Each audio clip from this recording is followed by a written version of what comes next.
Hey, it's Mike over at fishyourassoff.com, and what we're talking about today is fishing dead zones. You know, a lot of people go on a fishing trip and they have a favorite spot, let's say. You know, here's my little honey hole for whatever. It doesn't matter if it's inshore or offshore.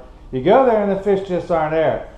But they'll stay and they won't catch any fish, and you get skunked.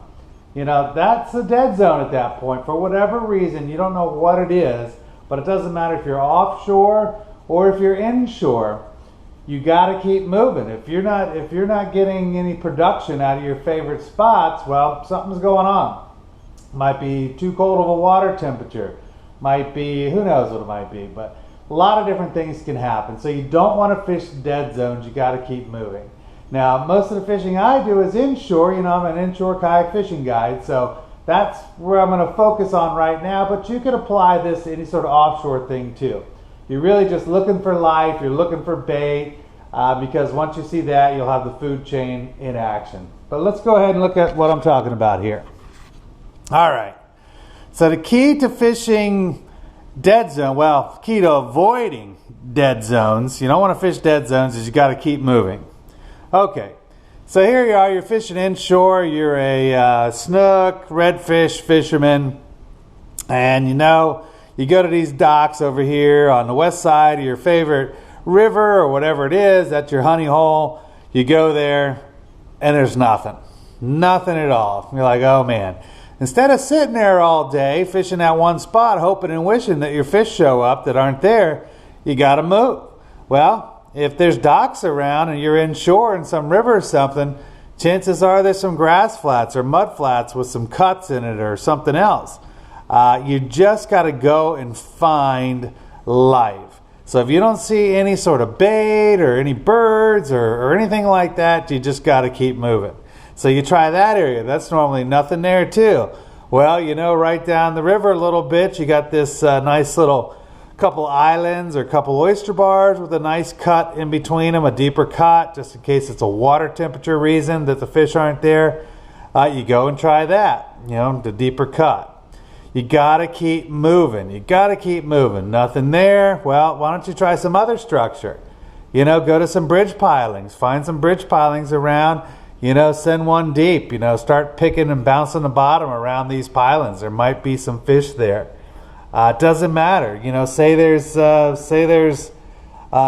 creek mouth or an inlet or something like that. You know, you got to keep moving until you find fish. So, you know, in my world, because I'm inshore, very rarely am I ever deeper than 25 feet. And that only happens around a deep bridge or something like that if I'm, you know, vertical jigging or something for a snook or something. So most of my world is between 6 and 0 feet for the most part. So my world's a little different than some, but change water depth. So you've been fishing this part of the water column. Why don't you fish the middle part? Nothing going on there. Why don't you fish the bottom part of the water column? The bottom line is you have to find life. You know, fish move. You know, they're moving around all the time. So your favorite honey hole might not have what you need, you know, to find these fish. So number one, keep moving. You got to keep moving until you find life. Bait, birds, you know, ladyfish and jacks are almost always around. So is there any fish busting anywhere? Because chances are, you know, those ladyfish and jacks might have reds and snook underneath them or something else that you're targeting. So just really find some action, find some life, find something. You know, and here's another thing you got to remember is predator species tend to intermingle. And what I mean by that is if there's trout, there might be reds there might be snook there might be flounder there, you don't know. I mean, bluefish, ladyfish, jacks, you know, once you find what their forage is, a lot of times you're going to find the actual quarry that you're looking for. And that's really all you're doing. You're a hunter. You are seeking out some sort of life in the hopes that some of your prey species that you're after are going to be there. So that's it. Don't fish a dead zone. I mean, I'll sit in a spot, like if I'm fishing docks, for instance. I'm like, oh, that's my favorite dock. This has a drop-off trough, or that's been blown out because the guy's got a big engine on his boat, or whatever it is, or a little oyster reef, or whatever it is, right? I'll give that place, you know, I might anchor up if it's windy, whatever I'm doing. I'll probably give it 10, 12 casts because I really like that place, but then I'm going to move on. You got to keep moving, especially if you're fishing docks. You know, some docks, for whatever reason, have tons of fish on them one day and none the next. So just pick your thing and move on to the next one. Move on to the next one. If the docks are beat that day, maybe try deeper. Found something on the bottom out deep. You know, just you gotta find these fish. So don't fish dead zones.